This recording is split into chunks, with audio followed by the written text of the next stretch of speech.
তো বন্ধুরা, ফেসবুক নিয়ে এলো আজকের নতুন আপডেট কন্টেন্ট মনিটাইজেশনের।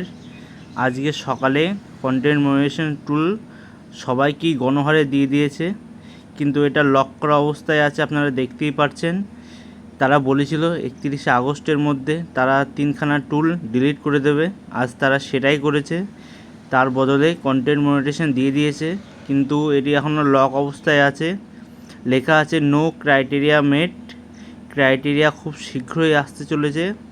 সুতরাং এটা একটি খুবই খুশির খবর। আমরা সবাই এতদিন ধরে ধৈর্য ধরেছিলাম, ইনস্ট্রিম অ্যাডস নিয়ে সবাই খুব জ্বালাতন ভোগ করছিলাম। তো ফাইনালি আজকে সবাই খুশি। আর কিছুদিন ওয়েট করুন, কন্টেন্ট মনিটাইজেশনের শর্ত আশা করি খুব শীঘ্রই আসতে চলেছে, তা সবাই পেয়ে যাবেন। সবাই এতদিন ধরে বলছিলেন যে কবে কন্টেন্ট মনিটাইজেশন আসবে, দিচ্ছে না কেন। তো আজকের এই আপডেটের জন্যই হয়তো এতদিন দিচ্ছিল না, সবাই পেয়ে গেল ফাইনালি। এবং এটি যদিও লক অবস্থায় আছে, তো পেয়ে যাবেন। কে কে পেয়েছেন আজকে অবশ্যই কমেন্ট সেকশনে জানাবেন। Thank you.